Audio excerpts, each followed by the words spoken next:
ขอความนอบน้อมจงมีแด่องค์สมเด็จพระสัมมาสัมพุทธเจ้าพระองค์นั้นขอนมัสการซึ่งพระธรรมอันเป็นคำสั่งสอนของพระผู้มีพระภาคขอระลึกลำเพึงถึงคุณของพระอริยสงฆ์เจ้าสี่กู้แปดจำพวกน้อมบรรทาถึงครูบาอาจารย์ทุกตนทุกองค์ศีลธรรมกรรมฐานของท่านเจริญสุขสวัสดีสาธุชนญาติโยมพุทธบริษัททุกท่านขณะนี้ท่านกำลังติดตามรับฟังรายการใต้ห่มพระรัตนตรัยออกอากาศคู่เจ้าของวันพุธเวลา 5 นาฬิกาจนถึงเวลา 6 นาฬิกาเป็นเวลา1 ชั่วโมงตัวกันดำเนินรายการโดยอาตมาภาพอนาลัยอนาลโยโดยที่สาธุชนญาติโยมสามารถสดับรับฟังรายการได้ทางสถานีวิทยุเพื่อการศึกษาพระพุทธศาสนาและวัฒนธรรมคลื่น FM 104.50 เมกะเฮิรตซ์วัดฝายหินกราบอนุโมทนาขอบคุณหลวงพ่อท่านพระครูปริยัติยานุศาสตร์ที่ปรึกษาเจ้าคณะอำเภอเมืองเชียงใหม่ไม่สาขอบคุณอนุโมทนาหลวงพ่อท่านพระครูสมุวิศวัตวรกิจโจผู้อำนวยการสถานีวิทยุคลื่น FM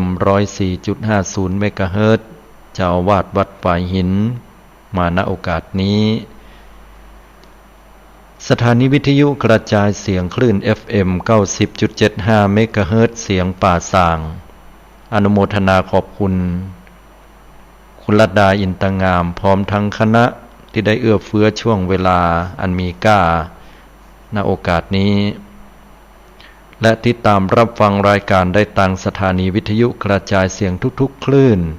ที่ทำการกระจายเสียงออกอากาศลิงก์สัญญาณอยู่ณขณะนี้ บอกว่าจะเป็นทาง YouTube Channel หรือว่าทางธรรมะคลายเครียด 104.50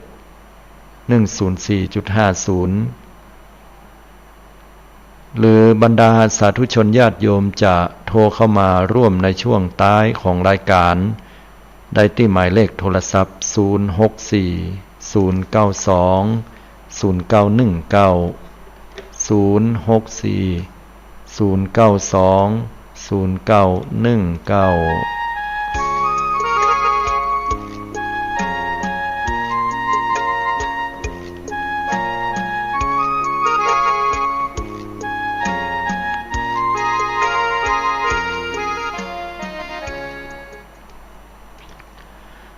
สาธุชนญาติโยมพุทธบริษัททุกท่านพระผู้มีพระภาคเจ้าทรงตรัสไว้ว่าคโนโวมาอุปัชฌคาท่านทั้งหลายอย่าปล่อยวันเวลาให้ล่วงเลยไปเปล่าจากฤดูร้อนก็เข้ามาสู่ฤดูฝนและฤดูฝนนี่แหละที่องค์พระสัมมาสัมพุทธเจ้าได้ทรงปรารภในเรื่องของการเข้าจำพรรษาของบรรดาพระภิกษุสงฆ์องค์เจ้าสามเณรทั้งหลายโดยคราวครั้งในสมัยพุทธกาลนั้นแรกเริ่มเดิมทีที่พระสัมมาสัมพุทธเจ้าพระองค์ท่านได้ทรงทรัตพยาเป็นพระสัมมาสัมพุทธเจ้าแล้วได้เผยแผ่หลักธรรมคำสอนแล้วก็เป็นที่รับรู้รับทราบกันว่าหลักธรรมคำสอนของพระองค์นั้นได้เบ่งบานหรือว่ากว้างใหญ่ไพศาลไปถึงบรรดาเทวดาและมนุษย์ทั้งหลายไปถึงบรรดาชนชั้นวรรณะทั้งสี่คือกษัตริย์พราหมณ์แพทย์สูตรตลอดจนถึงวรรณะชั้นต่ำๆที่คนยุคสมัยนั้นสมมุติขึ้นว่าเป็นพวกจันทานไปสู่เทวดาและมนุษย์ทั้งหลายอันเป็นเหตุปัจจัยให้พระศาสนาของพระองค์ท่านนั้นเจริญงอกงามไพบูลย์ข่าวครั้งที่พระสัมมาสัมพุทธเจ้าพระองค์ท่านได้ปรารภเหตุดังนี้ก็เป็นเหตุปัจจัยให้บรรดาคนทั้งหลายเหล่านั้น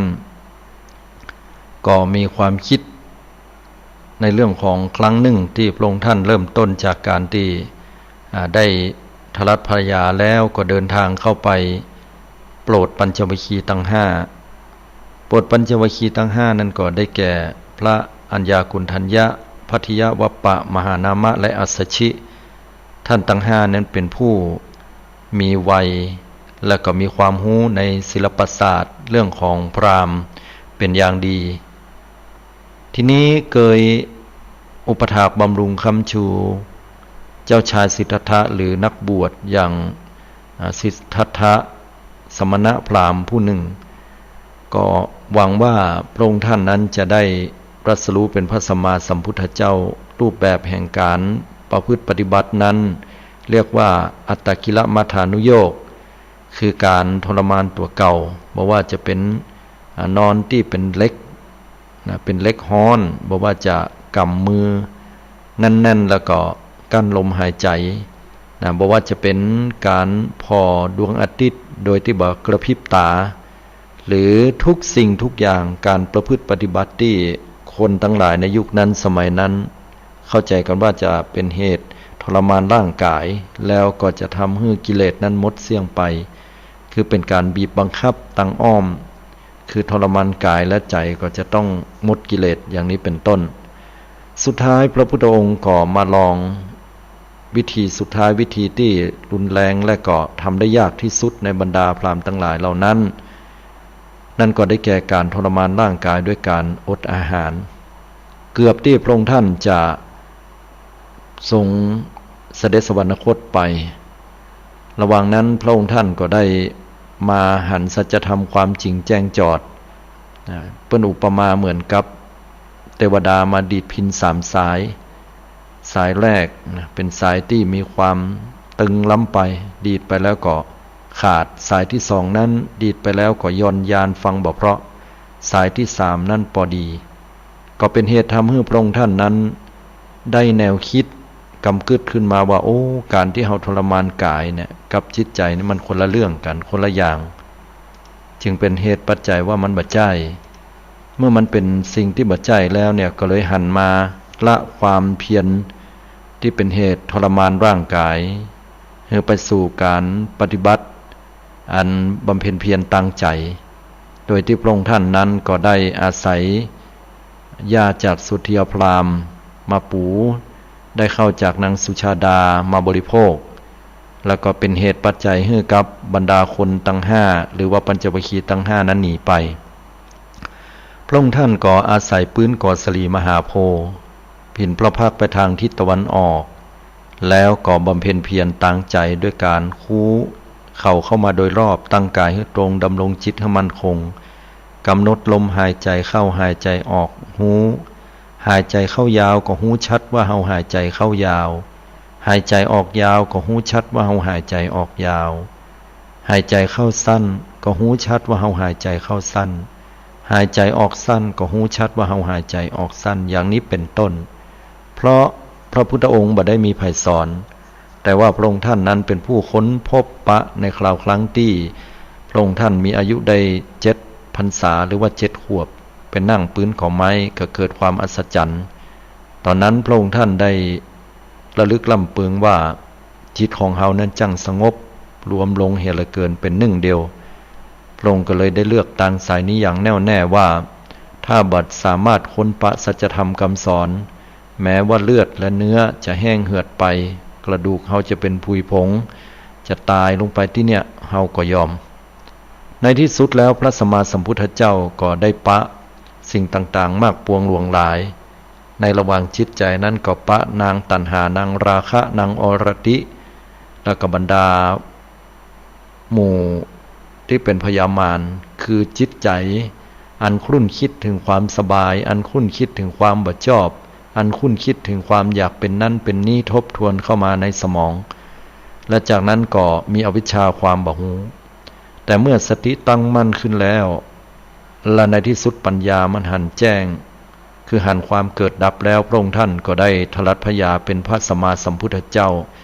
เข้าใจในปฏิจจสมุปบาทว่าอ๋อสิ่งนี้มีสิ่งนี้จึงมีสิ่งนี้บ่มีสิ่งนี้ก็บ่มี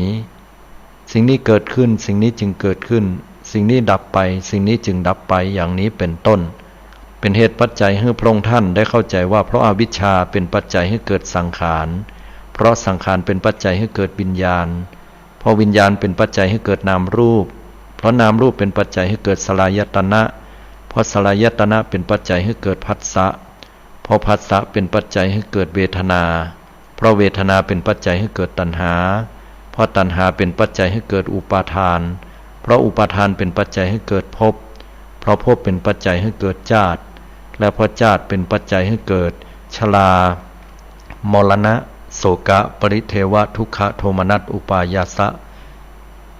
สรุปกองทุกข์ทั้งปวงเกิดขึ้นโดยลักษณะเหล่านี้อันนี้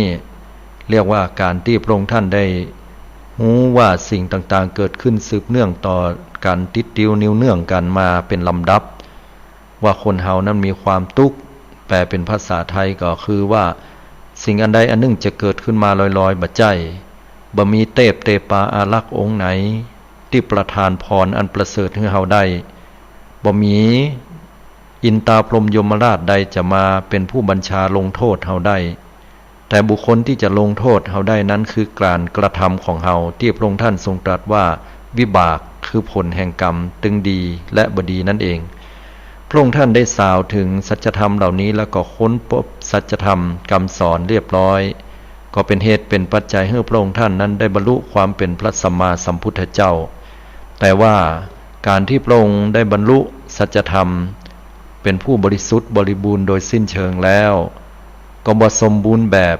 ถ้าหากว่าพระองค์ท่านนั้นยังบ่มีสงฆ์สาวกของพระองค์ท่านที่เป็นผู้ยืนยันในการทลัดพยาของพระองค์ท่านพระองค์ท่านก็เลยมาเล็งพอว่าไผ่หนอที่จะรู้สัจธรรมคำสอนของเฮาที่ตรัสรู้ได้เพราะว่าเป็นธรรมที่ละเอียดลึกซึ้งเหลือเกินปฏิจจสมุปบาทเป็นของละเอียดเป็นของลึกซึ้งเหมือนคราวครั้งที่พระองค์ท่านได้ทรงตรัสกับบรรดาพระสงฆ์และโดยมีพระอานนท์ซึ่งเป็นพุทธอุปถากโดยคราวครั้งหลังๆมาเนี่ยที่ว่ามีอยู่ครั้งหนึ่งพระอานนท์พระอานนท์นั้นได้ปลีกตัวเก่าไปอยู่ปื้นก่อไม้อันสงบแล้วนั่งพิจารณาปฏิจจสมุปบาทปัจจัยการถึง11ประการนั้นและก็เกิดความแปลกใจว่าปฏิจจสมุปบาทนี่เป็นของที่ปรากฏเกิดขึ้นแก่ข้าพเจ้าโดยง่ายและก็เข้าไปเฝ้าพระผู้มีพระภาค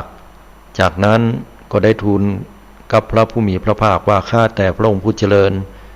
ปฏิจจสมุปบาทเป็นของที่ปรากฏเป็นของง่ายแก่ข้าพระองค์เหลือเกินพระพุทธเจ้าทรงตรัสห้ามว่าดูก่อนอานนท์เธออยากกล่าวอย่างนั้นเธออยากกล่าวอย่างนั้นปฏิจจสมุปบาทเป็นของที่ละเอียดลึกซึ้งยากแก่การที่บุคคลทั่วไปจะรู้กันได้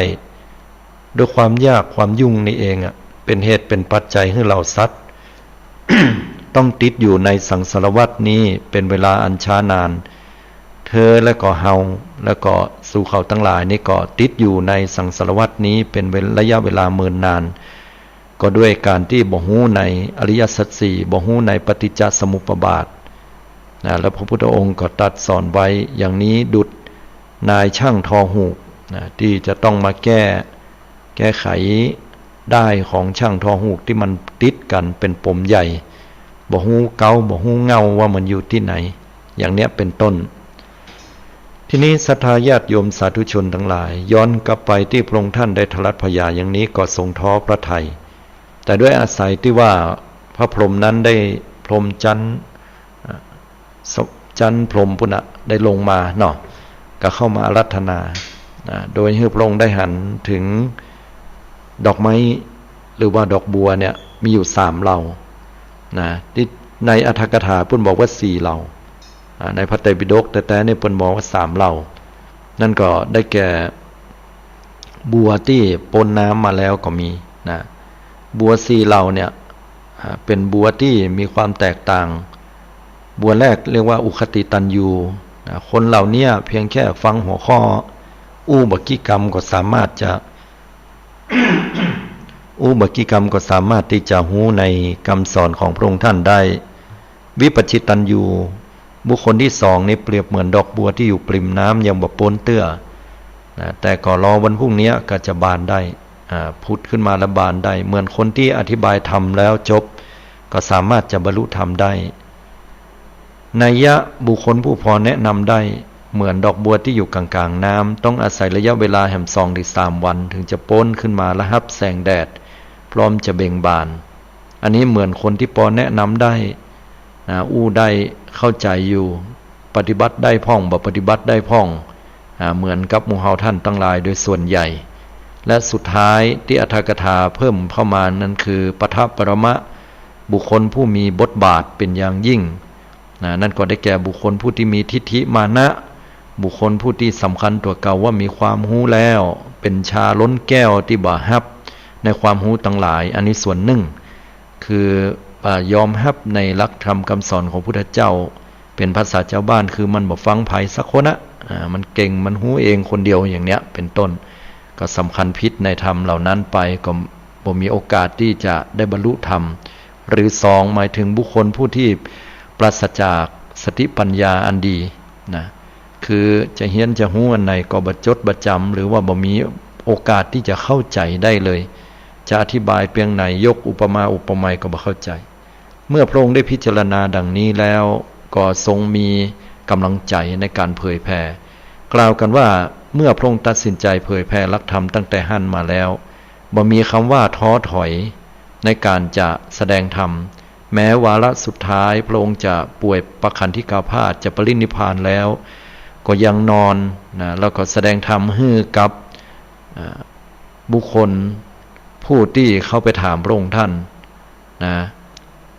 แล้วก็พระองค์ท่านก็ได้แสดงธรรมครั้งสุดท้ายและปรินิพพานไปทีนี้ย้อนกลับมาว่าพระองค์ท่านนั้นก็ได้ตัดสินใจสอนเมื่อสอนแล้วก็นึกถึงภัยนึกถึงอาราลดาบทและอุทกดาบทสองท่านนี้ก็ได้ตายไปวันก่อนละแล้วก็ตายไปตะวานี่ไปเกิดบนพรหมโลกพรหมที่เป็นอรูปพรหมซึ่งบ่มีรูปคือบ่สามารถหันด้วยตาบ่สามารถที่จะได้ยินเสียงได้ก็เลยว่าโอ้เสียดายเป็นบ่เป็นคุณอันยิ่งเลยเพราะว่าบำเพ็ญฌานแล้วก็ไปติดในอรูปฌานเหี่ยที่จริงเนี่ยญาติโยมทั้งหลายพระพุทธองค์ก็ได้ตรัสสรรเสริญในเรื่องของรูปฌานและอรูปฌานไว้อยู่ว่าภัยเจริญแล้วก็สามารถที่จะบรรลุความเป็นพระโสดาบันสกทาอนาคาอรหันต์ได้เหมือนกับการบรรลุของพระสารีบุตรที่เป็นพระอรหันต์แต่ว่าที่คนทั้งหลายหรือสมณพราหมณ์เหล่าอื่นนอกศาสนานั้นเปิ้นเจริญสมาธิภาวนาแล้วเพราะว่าไปยึดติดความสุขอันเกิดจากการนั่งสมาธิไปยึดติดความสงบความนิ่งเป็นหนึ่งเดียวนั่นแหละเป็นที่มาของคำว่าการยึดติดแต่ถ้าถอยออกมาแล้วบ่ยึดติดสิ่งเหล่านั้นหันสัจธรรมความเกิดดับก็มีโอกาสในการบรรลุธรรมได้สูงยิ่งอันนี้คือเคล็ดลับที่พระพุทธเจ้าทรงมาไขทำของให้ความนั้นง่ายขึ้นเปิดของที่ปิดเหมือนกับบุคคลผู้ที่ทำจักษุของผู้ที่ตาบอดนั้นให้สว่างไสวดีขึ้นมาฉันนั้นเหมือนกันทีนี้พระองค์ท่านก็เลยตัดสินใจว่าภัยที่เราจะโปรดได้ก็ระลึกถึงปัญจวัคคีย์ทั้งห้าก็รู้ว่าปัญจวัคคีย์ทั้งห้านั้นไปอยู่ในป่าอิสิปตนมฤคทายวันกรุงพาราณสีพุ่นก็เลยเดินทางไปแล้วพระองค์ท่านเมื่อเข้าไปถึงบรรดาปัญจวัคคีย์ทั้งห้าก็มุ้ยปากเข้าใส่กันว่าสมณพราหมณ์ผู้มากด้วยกามอารมณ์มาละมากด้วยกามคุณทั้งห้าบริโภคอาหารกินข้าวไปให้ละยังมีหน้าจะมาปะหมู่เฮาอยู่ประมาณนี้พระพุทธองค์ได้เสด็จเข้ามาแล้วบรรดาปัญจวัคคีย์ทั้งห้าก็นัดกันว่าเฮาจะแบบเข้าไปฮับบาตรจะแบบเอาน้ำล้างมือล้างเท้าไปฮื้อเฮาจะบ่ไปต้อนรับจัดสถานที่อาสนะฮื้อแหมเหมือนที่เฮาเคยเนี่ยเพราะว่าถือว่าเป็นครูบาอาจารย์เฮาละเฮาบ่มีความหวังที่จะบรรลุธรรม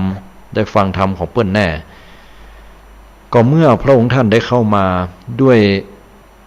อากัปกิริยาแห่งความสำรวมระวัง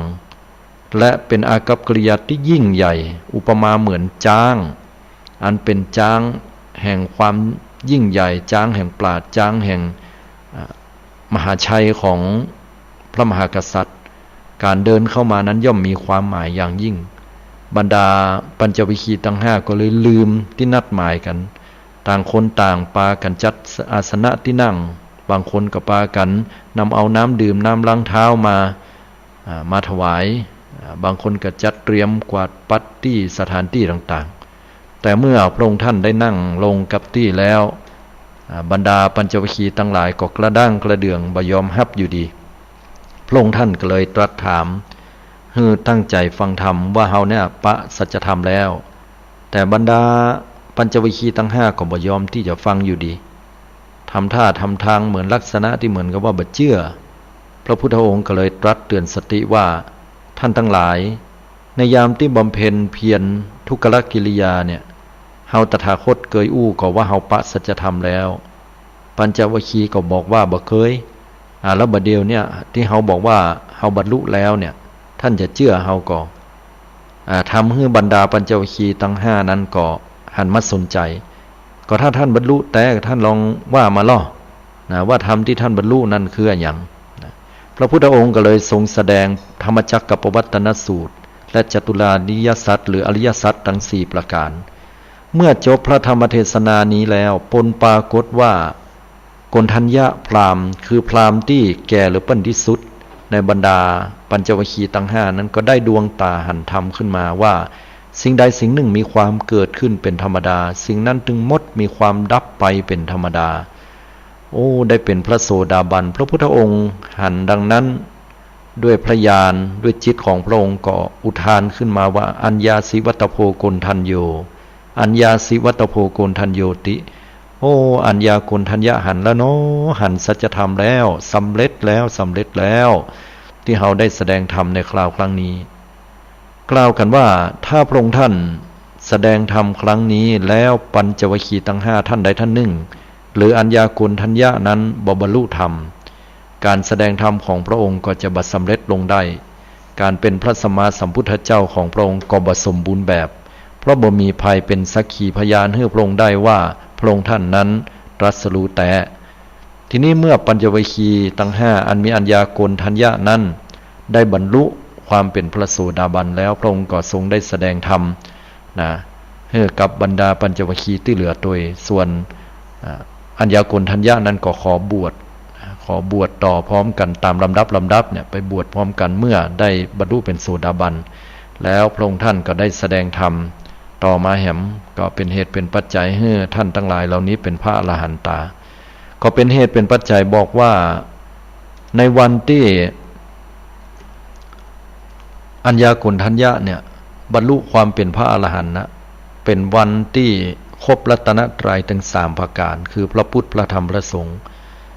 จึงเรียกว่าวันนั้นว่าเป็นวันอาสาฬหบูชาแปลว่าบูชาในเดือนอาสาฬหะก็คือเดือนเพ็ญเนี่ยของบ้านเฮานี่ก็คือตวานี่เองคือตวานี้ถือกันว่าเป็นโอกาสที่ดีศรัทธาสาธุชนญาติโยมทุกท่านและก็เป็นเหตุเป็นปัจจัยอันงดงามพรั่งพร้อมที่บรรดาศรัทธาญาติโยมจะได้พร้อมใจกันมามีโอกาสในการเข้าวัดเข้าวาระลึกล่ำพึงถึงเหตุการณ์เหล่านี้ขณะเดียวกันอาตมาก็จะขออธิบายเพิ่มเติมเข้าไปในเรื่องของการเข้าวัดสาบรรดาพระภิกษุสงฆ์องค์เจ้าที่ได้ปฏิบัติอยู่ในเรื่องของการจำพรรษาก็ท่านทั้งหลายนั้นก็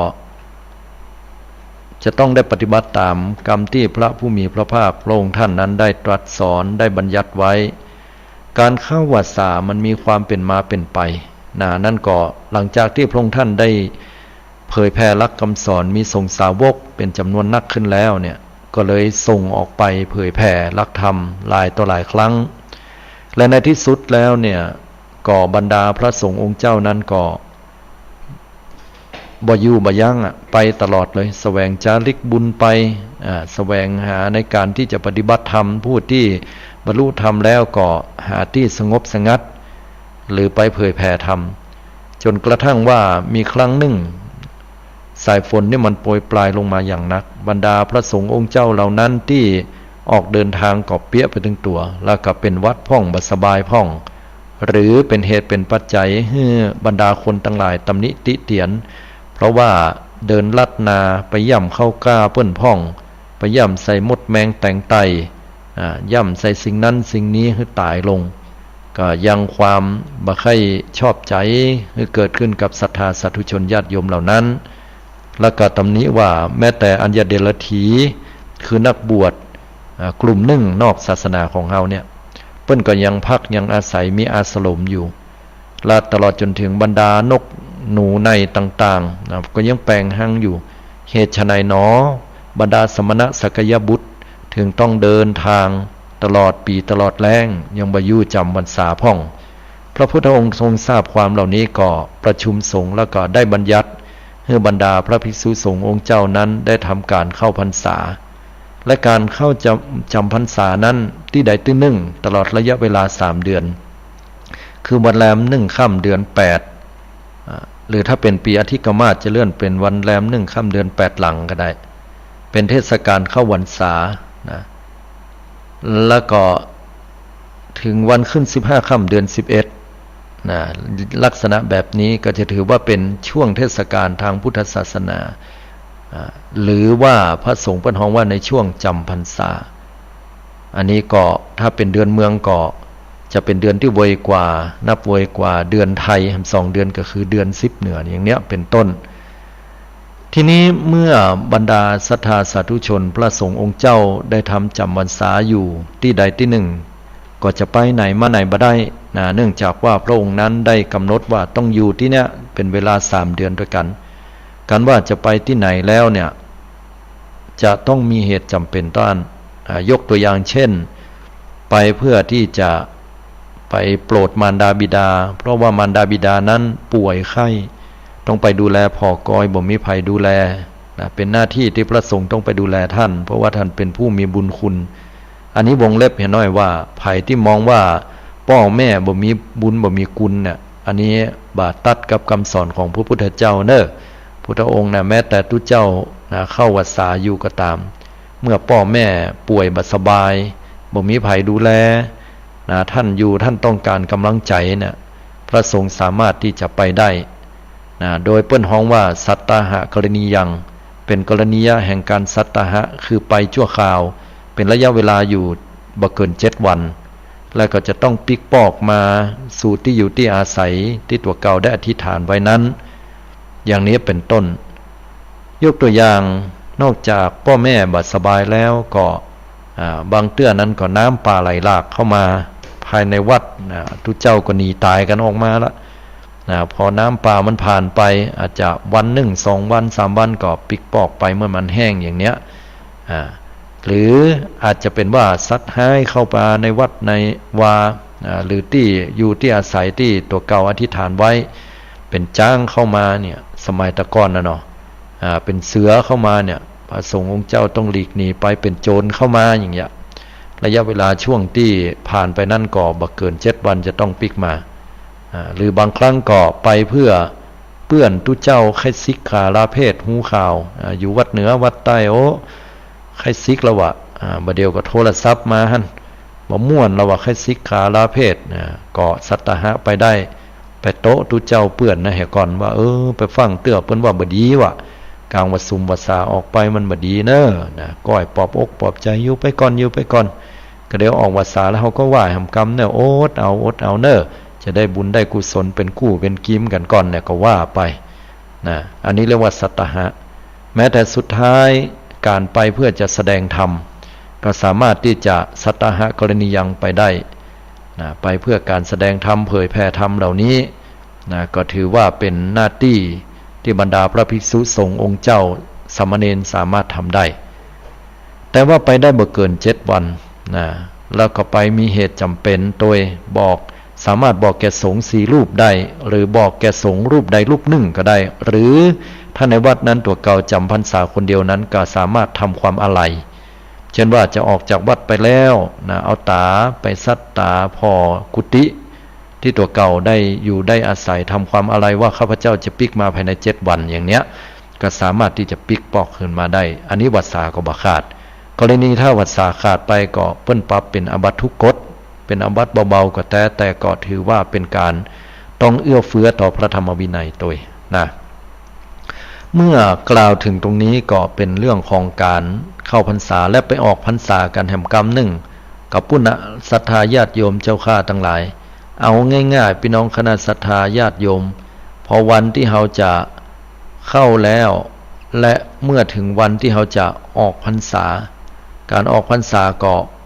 ยาวกันไปเอาง่ายๆในส่วนของการจะออกนั้นก็คือตอนเดือนปะไล่ไปเดือน11 12เนาะไล่ไปเดือน10ถ้าเป็นเดือนไทยมันก็บัดตัดกัน2เดือนนะของเดือนไทยนี่จะจ้ากว่าของเฮา2เดือนไปด้วยกันแล้วก็ช่วงนั้นเมื่อเวลาออกพรรษาไปเรียบร้อยแล้วศรัทธาญาติโยมทั้งหลาย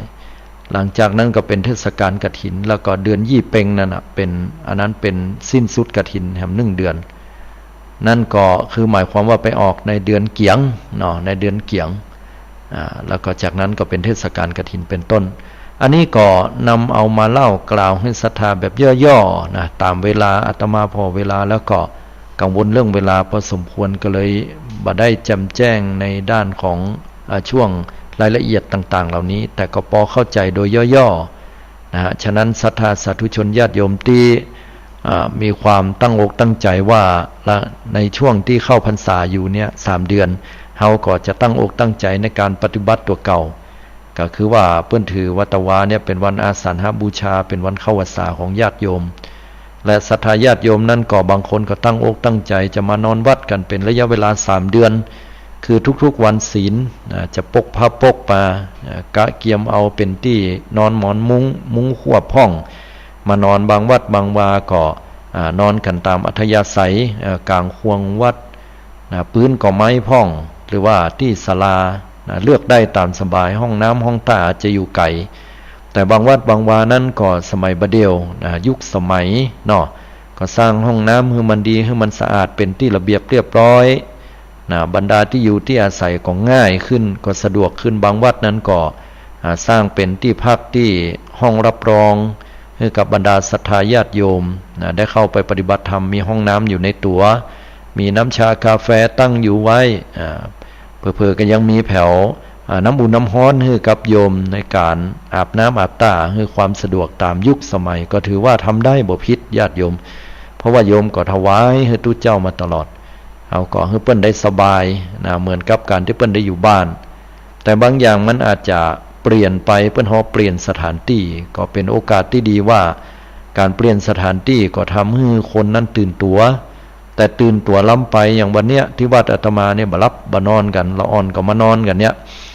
ละอ่อนก็มาคนเฒ่าก็มาคนหนุ่มก็มานอนแล้วก็ถามไอ้น้อยสู่เขาบ่รับบนอนกันกะละอ่อนมันว่านอนอยู่ครับ2 ชั่วโมงว่ะโอ้ธรรมโมสังโฆก็ยังมานอน 2-3 ชั่วโมงกันแต่มันนอนบ่รับว่ะเปลี่ยนที่เนาะลองพอวันที่2บ่มันรับเป็นตายเอาเน้อนะ อันนี้มันนอนคืนเดียวอย่างเนี้ยเป็นต้นทีนี้ศรัทธาญาติโยมตั้งใจไว้3 เดือนด้วยกันเมื่อ3 เดือนระหว่างนี้นั้นก็บางคนก็ตั้งอกตั้งใจบ่ได้มานอนวัดก็แต่ว่าพักตับรับพักผ่อนไว้ก่อนความหมายก็คือพักตับโดยการบ่เข้าไปยุ่งเกี่ยวกับแอลกอฮอล์แต่ไม่ได้หมายความว่าแอลกอฮอล์ล้างมือที่เจลที่ล้างมือหรือฉีดพ่นป้องกันโควิดเนี่ยบ่เกี่ยวนะเดี๋ยวจะบอกว่าบ่ได้เกี่ยวกับแอลกอฮอล์แล้วก็บ่พ่นบ่ฉีดสักอย่างแล้วพลอยจะติดโรคโควิด-19 ขึ้นมาก็จะมาเดือดร้อนว่าเห็นล่ะ อันนี้เข้าใจกันตามนี้อยู่แล้วเนาะอันนี้ก็อู้กันไปคือการบริโภคแอลกอฮอล์เครื่องดื่มประเภทที่มีแอลกอฮอล์เข้าไปสู่ร่างกายเป็นเหตุเป็นปัจจัยให้เกิดความมึนเมาขาดสติและเป็นการพักตับให้ร่างกายได้ฟื้นฟูบางคนเนี่ย3 เดือนเนี่ยก่อนที่จะออกพรรษาเริ่มต้นใหม่ๆเนี่ยผอมแล้วผอมแฮมไปที่ไหนก็เมาปัดเซ็งเมียเดือดร้อนเมียว่าไปที่ไหนเขาก็ว่าขี้เหล้าหลวงไปที่ไหนคนก็ว่าปุ่นนอนแจ้เหี้ยอยู่ลุ่มบนเข้าบ้านมานี่มันได้นอนบนบ้านนอนก็นอกบ้านหั่นอีนะเมียเดือดร้อนเหม็นขี้หาเหล้าบ่ใครให้เข้าใกล้ตั้งอกตั้งใจ3 เดือนโปรดโธพอ3 เดือนออกมาแล้วปุ๊บเนี่ยตุ้ยปีดีงามเป็นขาวโจ๊ะโฟไว้ร่างกายแข็งแรงกำยำไปทางใดก็ยะการยะงานก็คล่องแคล่วว่องไวสติปัญญาดีความจำดีไปทางใดก็คนก็ว่าบัดเดียวมันเป็นคนละคนไปแล้วเฮ้ยคนก็นับหน้าถือตาดีลูกเมียก็ยิ้มแย้มแจ่มใสดีอกดีใจได้ป้อคนเก่าคืน ได้นอนได้อยู่ด้วยกันพร้อมหน้าพร้อมตาอันนี้ก็ถือว่าเป็นความโชคดีของสำหรับคนที่งดเหล้าเข้าพรรษา3 เดือนแต่ก็มีเป็นบางคนเหมือนกันญาติโยมทั้งหลายออกพรรษาแล้วร่ำกันเต็มที่นะเพราะว่าอดกันมาถึง3 เดือนแล้วปวดทนนักเหลือเก่าก็มีเอาว่ากันไปเนาะสิทธิของหมู่เฮาอย่างน้อยก็ให้มันได้สัก3 เดือนก็ยังดีปะดีเพื่อสุขภาพตัวเก่าดีเพื่อการรักษาศีล3 เดือนน่ะมันก็ยังดีแต่ถ้าอยากให้ดีที่สุดละแล้วละเลยมันดีที่สุดอะโยมเนาะเฮาได้เงินทองเฮามากึดเนาะอันนี้เป็นแนวคิดให้โยมพิจารณาเนอะเป็นการให้แนวคิดกันละกันเพื่อการตัดสินใจนั้นอยู่ที่โยมเนอะเงินที่เฮาไปกินเหล้าเนี่ยร่ำสุราอยู่นั่นน่ะมันก็มีเก็บเอาเป็นก้าเทอมลูกก็ดีเป็นก้าพยาบาลรักษายามเฮาเจ็บป่วยไข้ก็ดีนะ2เวลาที่เฮาไปนั่งอยู่กับเหล้าเนี่ยเฮาก็สามารถที่เอาไปใช้ประโยชน์อย่างอื่นได้อยู่กับครอบครัวพักผ่อนนะอยู่ร่วมกันพร้อมหน้าพร้อมตาได้3สุขภาพเฮาก็บ่เสียนะเฮามีสุขภาพที่ดีบ่สุดบ่โทรมร่างกายนี้พ่อแม่เพิ่นให้มาเนาะเมื่อเฮาได้มาแล้วเจริญเติบโตใหญ่มาเฮามีหน้าที่ในการดูแลภรรยาลูกเต้ารักษาร่างกายนี้ไว้ให้ดีแม้ว่าเฮาจะเฒ่าจะแก่แล้วก็อยู่ไปเพื่อรอพอความสำเร็จของลูกในวันที่ได้รับปริญญาในวันที่มีหน้ามีตาในวันที่มีการงานในวันที่แต่งงานเฮาจะได้ขึ้นไปกล่าวแสดงความรู้สึกว่าเฮาคิดอย่างใดกับลูกคนนี้เป็นอย่างใดเมื่อเป็นฝั่งเป็นฝามีลูกมีผัวมีเมียแล้วเนี่ยเฮาจะยิ่งอย่างใดเฮาจะกล่าวอย่างใดเนี่ยวันนั้นเป็นวันที่ภาคภูมิใจนะบ่ใช่ว่าร่างกายสังขารเนี่ยมันก็ผุพังไปด้วยแอลกอฮอล์อย่างเงี้ยเราอยู่ที่ไหนก็ลำบาก4ก็เป็นที่น้ำหน้าถือตากำอู้กำจาการกระทำคนทั้งหลายก็ยกย่องนะเพราะว่าคนที่เมาเหล้าเมายากันแต่ว่าหัวล้านน้ำแล้วเนี่ยการที่คนจะยกจะย่องหรือว่าจะเชื่อถือเฮานั้นมันก็บ่มีเนาะแล้วก็5บ่เป็นที่ตั้งของความประมาทขาดสติจะทำอย่างเวลาขับรถขับลาก็ลูกเมียก็เป็นห่วงเป็นใยตัวเฮาเองก็บ่ปลอดภัยคนนั่งมาโดยก็ลำบากฉะนั้นเมื่อเวลาเฮาพิจารณาเพียงแค่5ข้อเนี่ยจะกล่าวไปยัยถึงข้ออื่นๆที่อาตมาไม่ได้กล่าวเฮาก็ควรที่จะเว้นจากการดื่มสุราเมลัยแล้วก็ถ้าเป็นไปได้ก็ยาวไปเลยตลอดชีวิตของเฮานั้นจะเป็นสิ่งที่ส่งเสริมให้สุขภาพของเฮาดีแม้ว่าศีลข้อที่5เนี่ยคือสุราเมรยมัชฌปมาทฐานาเว้นจากการดื่มสุราและของมึนเมาก็เป็นการประกันสุขภาพของเฮาว่าเฮาจะมีสุขภาพที่ดีอันนี้ดีแต่เลยญาติโยมก็ลองพอเนอะญาติโยมบัดสายนะแต่ว่าเพิ่นเข้ามาวันนี้แต่ว่าบัดตันสกรรมกินเหล้าอยู่น่ะนะบ่เป็นหยังวันนี้เริ่มได้เนอะเริ่มได้วันนี้เลยเอาวันนี้เลยเหมาะเลยไปจนถึงออกพรรษาตัดสินใจทำกรรมถ้าได้ยาวไปซ้ำดีเนาะเฮาว่าเด้อเอาตอนนี้เริ่มไปก่อนพอมันไปก่อนเนาะเอาแต่เน้อญาติโยมเอาใจจ้อยนะสุขภาพจะได้ดีเนาะลูกเต้าครอบครัวก็จะปิกมา0640920919ฟังอยู่กันตั้งใดจ้าโทรเข้ามาญาติโยมสาธุชนวันนี้ธรรมะเบาๆธรรมะเรื่องราวของการเข้าพรรษานะแล้วก็เป็นเรื่องราวของการปฏิบัติตนในวันที่เราได้เข้าพรรษามาวันอาสาฬหบูชาตะวาเนาะเป็นวันคล้ายวันที่พระรัตนตรัยครบ3ประการคือพระพุทธพระธรรมพระสงฆ์เมื่อย้อนอดีตไปเมื่อ 2,500 กว่าปีก่อนสมัยพุทธกาลคราวนั้นศรัทธาสาธุชนตะวานี่ก็ปากันมาใส่บาตรญาติปกเข้าน้ำกำกินกันตั้งแต่เจ้าเลยปรากฏว่าที่แต่ละวัดละวาเนี่ยก็มีคนนักคนหลายได้ใส่บาตรกันบางวัดก็ไม่ได้ใส่สักกรรมเหตุผลก็เนื่องจากว่าฝนตกฤดูฝนตกก็เลยมาตั้งบาตรเอาบางคนก็ตักบาตรในสถานที่ในวิหารในศาลาก็มีที่จัดพิธีกรรมเนาะช่วงภาคเมื่องายมาก็มีการปฏิบัติธรรมพระสงฆ์องค์เจ้านั้นก็ไปลงโบสถ์ฟังพระปาฏิโมกข์แล้วก็ภาคบ่ายก็มาฟังการเทศน์ธรรมพื้นเมืองล้านนาเป็นเรื่องราวแต่ละเรื่องที่เปิ้นได้ หยิบยกขึ้นมาเนาะแล้วก็ที่สำคัญตอนแรงขึ้นมาแล้วก็สวดกรรมฐานค่ำมาก็ทำวัดเย็นเจริญจิตตภาวนาฟังบรรยายธรรมของพระสงฆ์องค์เจ้าแล้วก็เข้านอนจำวัดกันนอนรับกันอย่างเนี้ยเป็นต้นฉะนั้นศรัทธาญาติโยมเนาะก็ถือว่าเป็นโอกาสที่ดีเนอะอนุโมทนากับทุกท่านที่ได้ทำการอธิษฐานเข้าพรรษานะฮะพร้อมกับพระสงฆ์องค์เจ้าตัวเอง2277โทรเข้ามาขออนุญาตรับสายเจริญปรโยมแม่ฟังอยู่แน่ท่านพระเจ้าฟังอยู่ก็ดีใจโอ้ฟังที่ไหนโยมแม่ศิวิไลปาลานดอยสะเก็ดเจ้าศิวิไลปาลานดอยสะเก็ดตะวันนี้ไปวัดก็จ้าเจ้าแม่ก็ไปวัดคนนอนวัดมีหลายก็วัดมาเดียวมีคนนอนเจ้าไปฟังธรรมอันกะเดี๋ยวโยมปิดวิทยุก่อนได้ก่อนฮะมันดีเลย์กันนะมันกวนกันมันจะดังว่องแวงเนาะเจ้าปิดละเนาะถามโยมบ่มีคนนอนวัดกะฮะเจ้าวัดแต่มันแบบมีคนนอนแต่สวดมนต์อย่างนี้ไปเจ้าไปสวดอยู่อีเนาะเจ้าไปสวดมนต์อยู่แม่นก็เป็นที่น่าหันใจเหมือนกันเนาะเพราะตามเหตุตามปัจจัยเจ้าแม่อยู่2วัดแม่เข้าวัด2วัดวัดประฝางตำบลสังงาบ้านมีวัดปลานแต่ว่ามีพระป่าเจ้าอนุโมทนาบุญไปเปิ้ลเนาะช่วยกันพนุบำรุงพระศาสนาเจ้าดีละก็ขออนุโมทนาตัวเนอร์ที่โทรเข้ามาไปลาไปลืมกันเนอสาธุเจ้าเจริญพรเนาะท่านติดดีมากๆเจ้า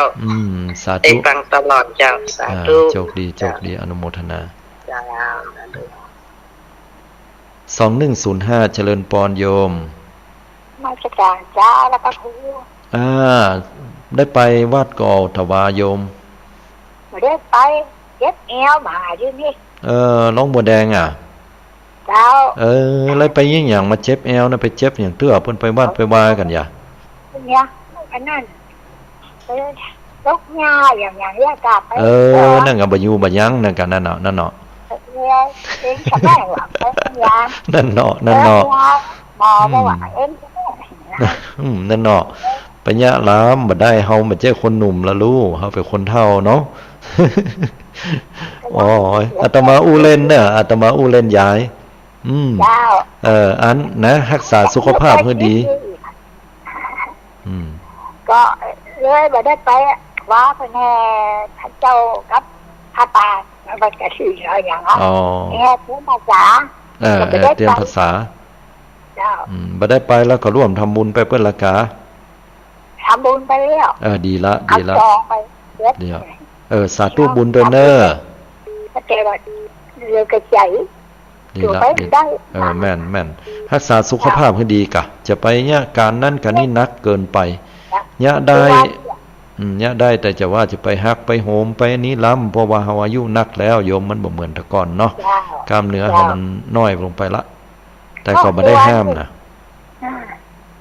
คือบ้านนี่ครับอยู่ทั้งเจ้านี่เป็นคนฮักแกแล้วเมื่อใดเนี่ยละบ่ฟังเฮาแล้วเนี่ยถึงบ่อู้กันแล้วเนอะ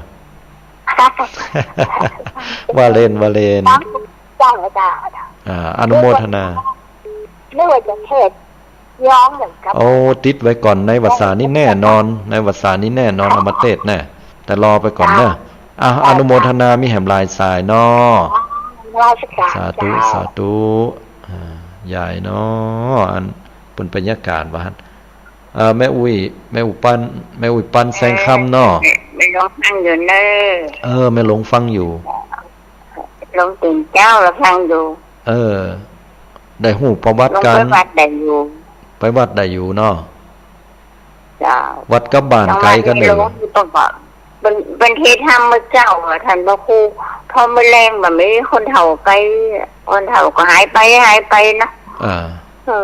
เป็นเทศเจ้าไอ้ถวายนั่นเนาะมาแรงก็กันใครไปสวดมนต์ตัวปรากฏว่าไปใดแล้วลุงเลยไปใดนะมั้งลุงไปเมื่อเจ้าไปใส่บาตรยาตกต่างนั้นเขาลงไปอยู่อนุโมทนาตัวกับแทนได้ไปอันก็ดีใจนะ สะสมบุญไปเหมือนกันเนออยู่ดีมีสุขเนอยายเนอหลงเนอสาธุสาธุก็โทรกันเข้ามาเนาะอย่างที่อันญาติโยมอู้กันเนาะว่าบางวัดนั้นเปิ้นก็บ่มีคนเฒ่านอนวัดนะอันนี้อาตมาเข้าใจเลยเพราะว่าคนเฒ่ารุ่นเก่าๆนี่เปิ้นก็ได้เสียกันไปหมดละเนาะปิกบ้านเก่าเฮาอู้ตามธรรมชาติธรรมะเนาะเสียกันไปรุ่นใหม่ๆก็บ่มีไผใครไปจวนไผก็บ่ใครไปกันละหลายเหตุหลายผลด้วยกันบางคนก็ลูกหลานตานเต้าก็บ่ใครฮือไปกลัวไปมื่นไปเต้านะก็ลำบากนะบางคนก็ใจยังบ่ถึงนะอยู่กับบ้านก็สบายดีว่าอย่างนั้นนะก็แล้วแต่เหตุแต่ผลเนาะบางคนบางท่านก็บ่มีไผไปเฮาจะไปเป็นไม่ยากไม่ยิ่งมันก็ดูบ่เปิงก็เลยไปตามเหตุปัจจัยหลายอย่างอันนี้ก็บ่ว่ากันเนาะเอากำลังใจว่าบางวัดบางวานั่นเปิ้นนั้นบ่มีเทศธรรมทุเจ้าก็มีเหตุตนนะวัดเดียวก็มาเทศเมื่อเจ้าเมืองงายเหียก็น่าหันใจเปิ้นเพราะสมัยก่อนนี้เปิ้นมีกันเป็นบางทีทุเจ้านี่เป็น20ปลาย30บางเตื้อก็เน้นมีเป็นจัดนักยุคสมัยก่อนๆล่ะนะป้อน้อยป้อนานบัดเดียวเนี่ยเมื่อเปิ้น7-80กันเนี่ยนะเปิ้นอู้ให้ฟังนักแท้ๆบัดเดียวมันก็ตามยุคละอ่อนมาบวชบ่มีญาติโยมทั้งหลายคนมานอนวัดก็บ่มีแต่ของอาตมานี่ที่วัดมีหลายอยู่ถ้าว่าวันศีลวันธรรมธรรมดาเนี่ยบางที่เนี่ยก็ถ้านอกวัดสานี่บ่มีก็มีนะเปิ้นบ่ได้มีไผไปที่วัดก็มีบางวัดเปิ้นก็ยังนักอยู่ก็มี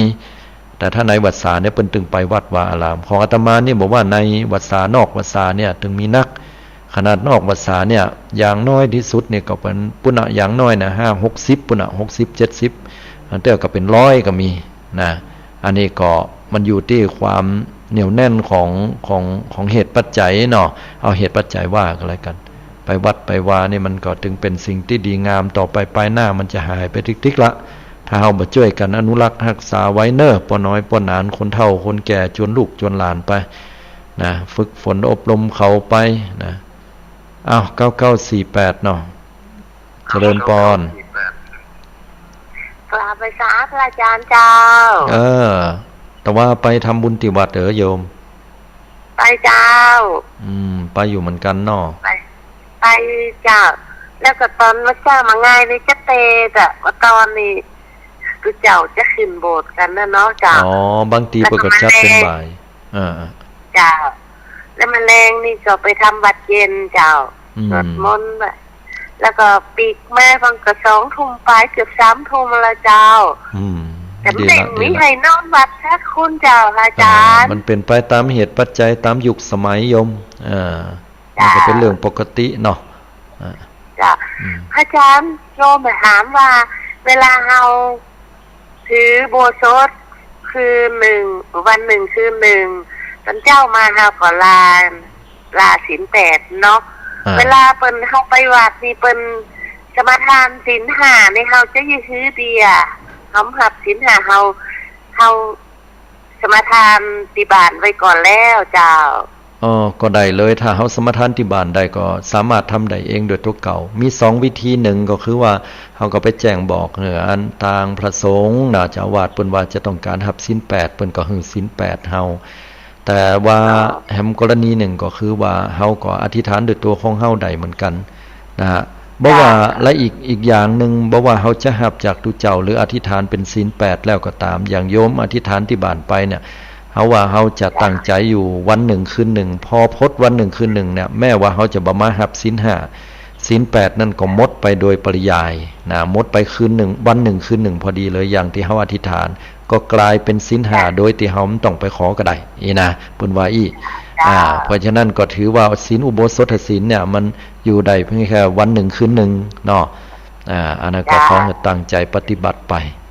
นะสาธุนะเจริญพร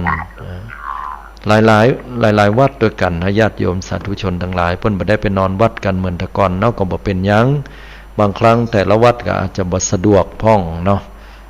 เพราะว่าเรื่องที่อยู่ที่อาศัยโตยนะหรือพระสงฆ์องค์เจ้ามีน้อยบ่มีคนคอยมาพอดูแลพอคอยความสะดวกให้ญาติให้โยมอย่างขาดอย่างวิทย์เนาะหรือบางครั้งญาติโยมเองก็บ่สะดวกที่จะไป คู่ค่านาโมกันไปเห็นหมดละอายุนักบ่เหมือนรุ่นก่อนๆเปิ้นนะเปิ้นได้เปิ้นนี้เปิ้นก็ไปอยู่วัดอยู่วานอนวัดนอนวากันได้แต่คนสมัยบัดเดียวเนี่ยมันถึงแม้ว่าเราจะเข้าสู่สังคมผู้สูงอายุผู้สูงวัยกันแบบเต็ม 100% แล้วก็ตามแต่คนที่ไปเป็นผู้สูงอายุในยุคนี้เป็นผู้สูงอายุที่เปิ้นทันสมัยนะอยู่กับการเป็นข้าราชการ1เนาะ2มีงานประจำ3ต้องแข่งกับเวลาอยู่ยังพอมีกำลังในการทำงานอยู่ก็บ่สะดวกที่จะไปนอนวัดเพราะว่าตื่นมาต้องแต่เจ้านะพอเราก็จะต้องฟังไปการไปงานตัวอย่างเงี้ยอันนี้อาตมาก็เข้าใจก็เลยเป็นเหตุเป็นปัจจัยส่วนหนึ่งเหมือนกันที่ผู้ที่นอนวัดนั้นก็หมดหายไปโดยตามยุคตามสมัยก็พยายามเนาะพยายามจวนกันเนอะญาติโยมทั้งหลายวัดไหนที่พอที่จะไปได้ถามพระคุณเจ้าวาดเปิ้นสะดวกกเปิ้นจะให้ความอนุเคราะห์ว่ามาเถอะใครให้คนนอนวัดแต่ถ้าอู้กันแล้วว่ามาแล้วเนี่ยมันติดอยู่1 2 3 4อย่างอี้เฮาก็ตกลงกันก็บ่เป็นหยังเนาะอยู่ที่หมู่เฮากันแต่ละวัดได้จะได้สำหรับผู้ที่ได้ปฏิบัติไปนอนวัดนอนวาอาตมาก็ขออนุโมทนาเนอะเพราะว่ามันได้เป็นวิริยะมันได้เป็นบารมี10มันเต็มเปี่ยมดีโดยเฉพาะวิริยะบารมีนะการที่เฮามีความเพียรพยายามอดทนอยู่ที่บ้านนั้นก็ปฏิบัติได้ก็ได้กะปฏิบัติบ้านมันถึงได้แต่ถ้ามันอยู่ใกล้ที่นอนกำเดียวท่านะเชื่อเถอะนะสัก5 นาที10 นาทีเป็นอย่างแกนแก๊กก็เดี๋ยวมันยิ่งมันง่วงตัวไรนะปวดหัวเอาอันพระเจ้าไปไว้บนหัวนะเอาหิ้งพระไปไว้ใกล้ที่นอนใหญ่นะลองอันนั่งสมาธิพอเตอะถ้าใครรับแล้วนะก็เดี๋ยวมันถึงวายไปวายมาเหมาะที่นอนเหมาะที่นอนละการขึ้นที่นอนรับเลยกำนี้รับเลยถ้ามาแยกห้องพระเจ้าไว้เห็นตี้อย่างเงี้ยเนาะ อันนี้มันเกิดได้นะฉะนั้นก็ถ้าเวลาเฮามาวัดเนี่ยเขาจะไปนอนเลิดนอนเลอก็บ่เปิงเนาะเนี่ยมันสร้างความสำรวมระวังนะเขาจะมาความสะดวกสบายก็บ่มีมันไกลน้อยห้องน้ำโอดทนเอาเพราะเฮามาเอาบุญฝึกตัวเก่านั่นน่ะคัดใจตัวเก่านะเพราะใจตัวเก่านั้นมันติดอยู่กับโลภะมันติดอยู่กับกามฉันทะเพิ่นว่าบ่ใช่ว่ามันเป็นกามฉันทะบ่ใช่เรื่องของกามารมณ์หญิงชายบ่ใช่นะกามฉันทะนี่หมายถึงมันเป็นติดในเรื่องของความชอบสบายตังตาชอบสบายตังหูชอบสบายตังหูดังชอบสบายตังลิ้นชอบสบายตังกายนะตังตาก็ได้หันหน่อมือถือก็หันทีวีก็หันตังหูก็ได้ยินเสียงม่วนเสียงงั้นจะเปิดอะไรยังก็ได้คาราโอเกะก็เปิดได้มันก็ตังหูดังได้กลิ่นดีเนาะพอมาวัดวาอารามไผ่เผาควันอย่างผู้เหม็นแตะเหม็นว่าเหม็นกินทูบนะแล้วก็ตังลิ้นอาหารอยู่บ้านจะกินเวลาไหนก็ได้เว็บเอาก็ได้อีล่าจะซื้อสั่งเอาอันแก๊บเกิบฟุตแพนด้ามันตึงมา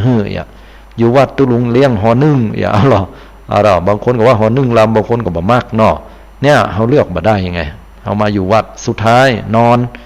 เวลานอนอย่างใดนอนที่ว่าที่บ้านก็นอนเตียงสปริงนอนเตียงสุขภาพมีฟูกมีเตียงนอนเป็นยางพารานอนสบายมีผ้าห่มซุกที่นอนนั่นไผก็บ่มากวนเฮานะจะรับจะตื่นเวลาไหนก็ได้แต่มาวัดบ่อั้นนะรับเป็นเวลาตื่นเป็นเวลาบางเตื้อก็มาเหมือนไหนมานอนบ่รับก็มีเพราะว่ามันต่างที่นะมันเปลี่ยนที่นอนเฮาก็ฝึกความอดทนของเฮานะมีสติตลอดจะนอนแล้วกลัวเอาตีนไปกายเปิ้นสุมาเตอเอาตีนไปโดนเปิ้นพ้องจะไปห้องน้ำก็มีสติจะเข้าห้องน้ำออกห้องน้ำจะยังก็กลัวเป็นบาปมันเป็นการสร้างสติโยมมันเป็นการสร้างบุญมันเป็นการสร้างบารมีมันเป็นการสร้างความเปลี่ยนพยายามถ้าได้นอนวัดนอนวานี่นะอาตมาว่าใจเลยฝึกตัวเก่าแล้วมันได้บุญหลายนะฉะนั้นภายบ่ได้มาก็บ่เป็นอย่างแต่ถ้าได้มาก็อนุโมทนาตัวเนอะอันนี้แล้วแต่เหตุแล้วแต่ปัจจัยเนาะแต่ละวัดแต่ละบ้านเอาความพร้อมของท่านทั้งหลายถึงวัดถึงบ้านว่าเนอะถึงช่วงท้ายรายการแล้วเนาะก็เข้าใจว่าคงจะมีทำร้ายสายเตตมาบ่ได้รับแล้วก็ท่านเคยโทรเข้ามานะต้องขออภัยไว้ณโอกาสที่นี่โดยวันนี้ได้มามาจาเรื่องของวันอาสาฬหบูชาและวันเข้าพรรษานะสำหรับ ผู้ที่เป็นพุทธศาสนิกชนของเฮาบ่ละเหยยังฮีดบ่ลิดเหยยังทำนองของประเวณีอันมีมาแต่ก่อนที่ครูบาอาจารย์นั้นได้สืบสาวยาวเครือที่พระสัมมาสัมพุทธเจ้านั้นพระองค์ท่านได้ทรงแสดงธรรมฉะนั้นแล้วก็ขอให้ทุกท่านทุกคนนั้นได้ตั้งอกตั้งใจนะวัดไหนที่บ่ได้ไปนอนวัดนอนวาก็ตั้งใจส่งเข้าจังหันถวายพระสงฆ์องค์เจ้าทำบุญตักบาตรเปิ้นไปเฉพาะเมื่อเจ้าก็ดีละเฮาก็ใช้เวลาเมื่อแรงสวดมนต์ที่บ้านได้ใช้เวลาอื่นฟังธรรมะได้เหมือนกันบ่เป็นหยังเนาะท่านไหนเปิ้นมีการเต้ทำตัวทำพื้นเมืองก็เป็นการอนุรักษ์รักษาตัวก็ดีแฮมไปกันเนอะท่านไหนบางคนบางท่านมีปฏิบัติธรรมแห่มซ้ำรับตาภาวนาเมื่อวันกำหนดได้แห่มยิ่งดีเป็นอานิสงส์ใหญ่บางวัดมีการนอนวัดหรือซ้ำเหมาะซ้ำดียิ่งขึ้นไปครับก็ถือว่าเขาได้สร้างบุญญาธิการเป็นของเราเนี้ยมันจะเป็นของที่โตยเขาไปทรัพย์สินเงินทองเสื้อผ้าอาภรณ์ลูกหลานตาลเต้าสามีภรรยาของเราเนี้ยมันก็ทรงเฮาถึงแค่เพลิงเชิงตะกอนแต่บุญกินบุญตาลบุญแห่งการถือศีลสมาธิภาวนาปุ้นมันจะโตยเฮาถึงกระทั่งว่าถึงนิพพานบุญญาติโยมทั้งหลายอันนั้นก็ให้เฮาได้พิจารณาแล้วก็เลือกปฏิบัติกันเนอะอันนี้ก็ขออนุโมทนากับทุกท่านทุกคนไว้ณโอกาสที่นี่โตยเนาะเวลามาถึงช่วงท้ายของรายการแล้วสาธุชนญาติโยมก็ขอฝากศรัทธาญาติโยมได้สดับรับฟังธรรมของพระสัมมาสัมพุทธเจ้ารายการใต้ห่มพระรัตนตรัยของอาตมาภาพทุกเจ้าของวันพุธเวลา 5 นาฬิกาถึง 6 นาฬิกา1 ชั่วโมงดำเนินรายการโดยอาตมาภาพอนาลัยอนาลโยสำหรับวันนี้เวลาหมดเสี่ยงแห่แล้วขอคุณของพระรัตนตรัยแก้วเจ้าทั้ง3ประการพระพุทธพระธรรมพระสงฆ์ปกห่มรักษามูลศรัทธาพุทธบริษัททุกท่านได้อยู่ดีมีสุขปราศจากอุบัติเหตุเพศภัยให้ทุกท่านได้หิปันมากาปันขึ้นมีสุขภาพพรรณนามัยสมบูรณ์แข็งแรงถึงกายใจก้าวล่วงข้ามพ้นปัญหาอุปสรรคภัยผ่านเจริญด้วยอายุวันนะสุขะพละให้ได้ดวงตาหันธรรมถึงฝั่งมรรคผลนิพพานโดยเร็วพลันทุกท่านทุกคนด้วยเทินเจริญปอน